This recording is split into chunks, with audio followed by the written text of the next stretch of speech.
So ito na yung resulta ng ginawa natin. So wag kayong mag-alala guys kasi napakadali lang gawin ito.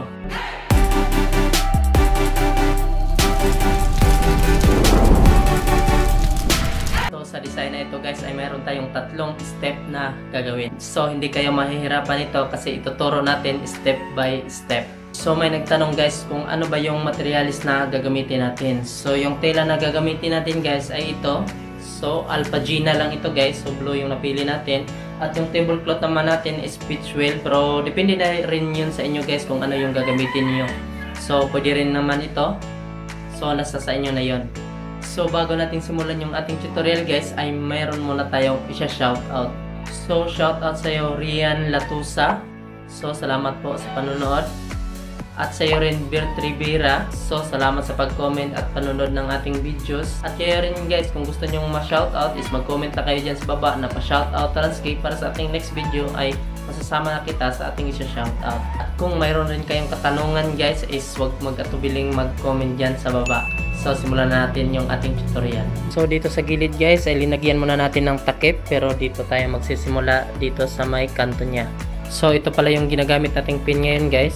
Ayan. So mura lang ito.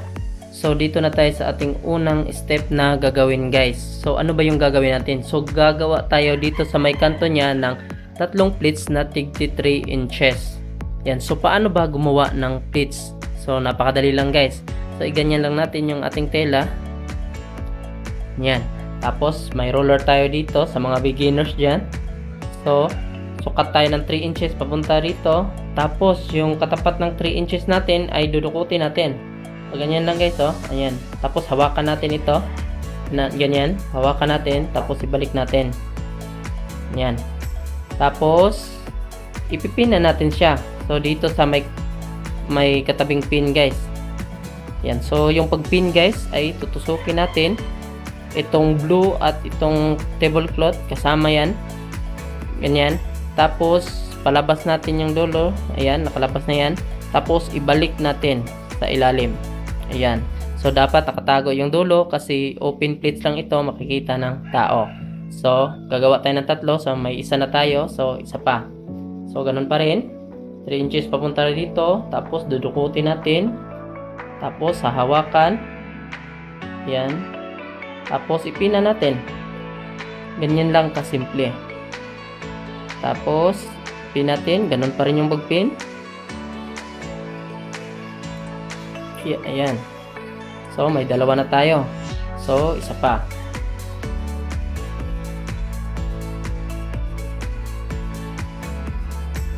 Yan. So nakagawa na tayo ng pleats. Diba? So ito lang yung unang step na gagawin natin. So gagawa tayo ng ganito.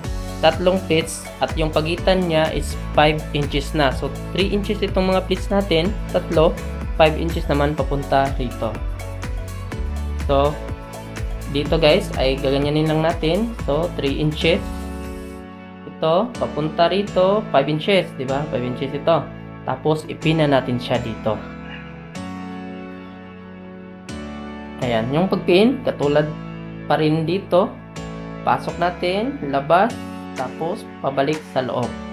Ayan, ganyan lang kadali guys. So gagawa ulit tayo ng ganito. So tatlong pleats ulit dito, 3 inches. So magkatulad lang.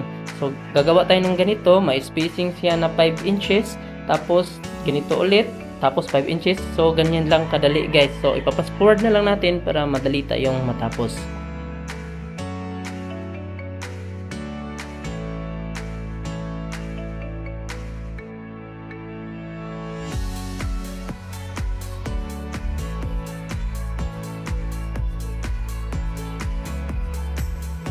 So tapos na tayong mag-pleats guys. Ayan na yung itsura niya. So punta na tayo sa ating second step. So dito naman sa ating second step guys. So napakadali lang. So ganitohin mo lang guys. Dito sa ilalim parang hihilahin mo lang. Yan o. Parang gaganyanin mo. Hihilahin mo dito sa ilalim. At maging ganito na yung itsura niya. Ganyan. Ganyan. So dito rin. Ayan. So, ganyan lang kadali guys. Parang hihilahin mo lang yung dito sa loob. ng ginawa nating pleats. So lahat ng pleats na ginawa natin guys is gaganituhin natin. So dito naman.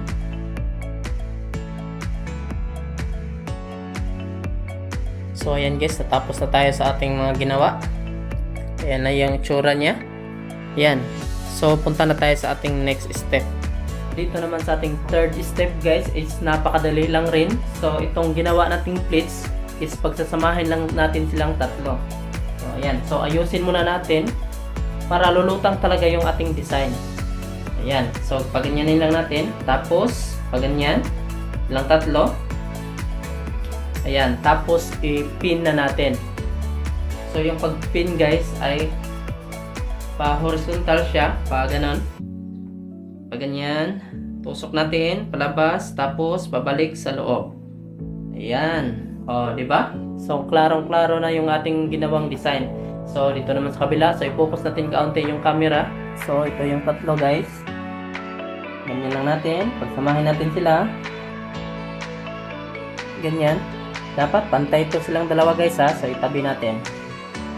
Ayan. So dito tayo magpipin. Ayan. So patusok guys ha. Silang tatlo. Tutusukin natin silang tatlo. Tapos pag yan, pag nakalabas na yan, so ibabalik natin. Ganyan. Tapos palulusutin natin yung dulo. Tapos yung dulo ay ibabaon natin sa ilalim para walang makitang dulo. Oh, ayan, napakasimple lang. So, ayan, napakaganda niya na. So, ipapassport na lang natin para madali tayong matapos.